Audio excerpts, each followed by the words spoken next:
In this collection of videos, we're thinking through how we understand and perhaps misunderstand the whole notion of salvation.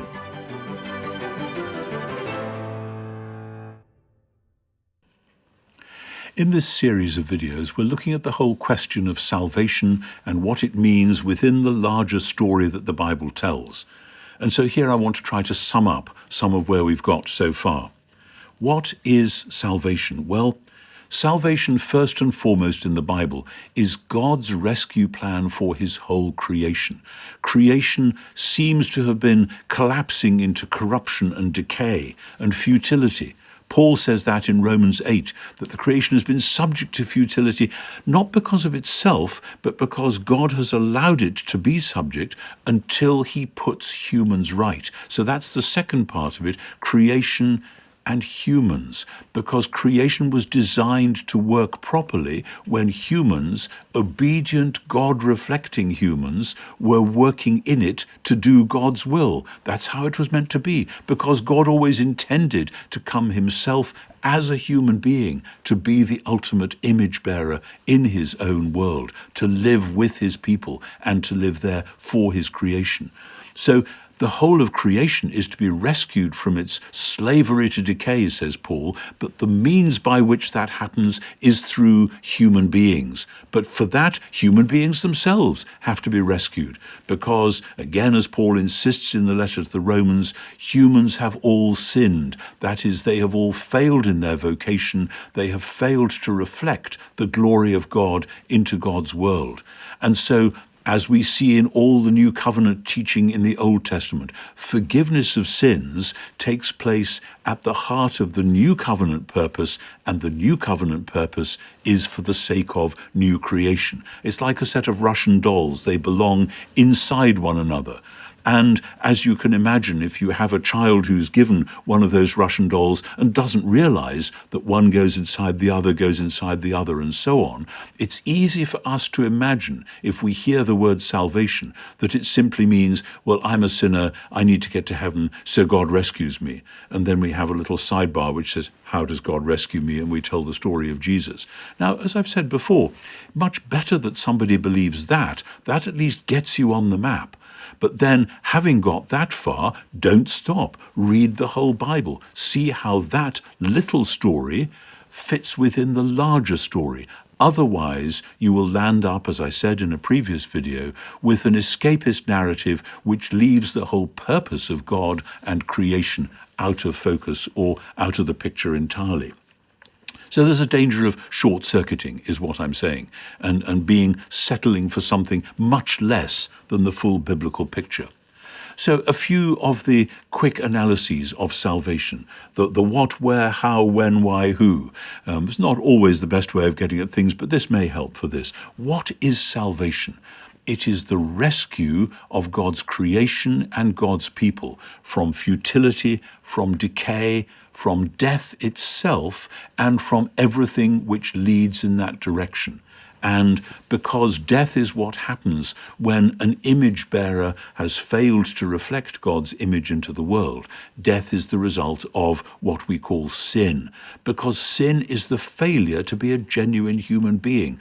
The Greek word for sin is hamartia, which means missing the mark. It's from shooting an arrow at something and the arrow goes off course. What is the mark? The mark is genuine image-bearing humanness. And when we fail to be genuine image-bearing humans, we are saying, I don't want to be that sort of a creature. I am courting the disaster of death itself. So salvation from sin, salvation from death, is all about God rescuing humans to be part of his larger creational purpose. So that's the what of salvation, is rescue from death itself, which of course means resurrection. Because as I said in a previous video, if rescue from death means dying and going to heaven, my soul going to heaven, my body staying here, that's not rescue from death, that is a definition of death. Rescue from death means bodily resurrection. That's the what. Where does this happen? Well, that's a bit of a difficult question. From one point of view, the where is the whole cosmos. God has a plan for the whole of creation. That's where it ultimately happens. But that whole plan has been funneled down from creation as a whole to the human race, from the human race to Israel, from Israel to the exile, and then from the people of the exile down to Jesus himself. God's whole cosmic purpose funneled down onto Jesus, so that when we read the stories in Matthew, Mark, Luke, and John, we ought to be able to see in our mind's eye the whole story of the whole creation, somehow located, somehow being dealt with in this one man, this man who was God incarnate, this man we know as Jesus, Israel's Messiah, and now the world's Lord. So that it all happened on the cross and in the resurrection. Those are the seminal events. That's where salvation was accomplished and then implemented in the launch of new creation, which then has to go worldwide. So if that's the what and the where, what about the how? How is salvation done, which follows naturally from what I just said? Well, as we tell the story of Jesus, we see him encapsulating in himself the story of Israel. Jesus, as Israel's Messiah, embodies the people in himself. But this people, especially in the book of Isaiah, have a vocation which is to be the servant people, the light to the nations, the people through whose life and work somehow the nations are going to be blessed, despite all the wicked things that they've done. And that purpose then gets funneled down onto the passages we call the servant songs in Isaiah chapters 40 to 55. And in chapter 53 particularly, we see the servant of the Lord, who is both in one sense Israel and somebody who stands over against Israel, who is in one sense the arm of the Lord. The prophet says, who has believed our report, and to whom has the arm of the Lord been revealed?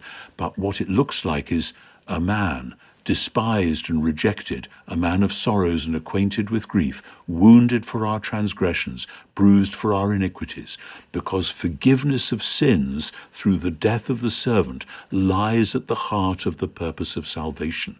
And it's because of that in Isaiah 53 that in Isaiah 54 the covenant is renewed. And because of that, in Isaiah 55, creation is renewed. If we could only get our heads into or around the great poem we think of as Isaiah chapters 40 to 55, it would all actually come clear. This is how salvation is accomplished, through the purpose of God for Israel, as sketched in Scripture and in the prophecies, coming true in the sole person of Jesus himself, despised and rejected, Jesus giving himself in love for the sins of the world. That is how salvation was accomplished. We have several videos in this series on the whole meaning of salvation. Please feel free to click the link to follow and watch the next one.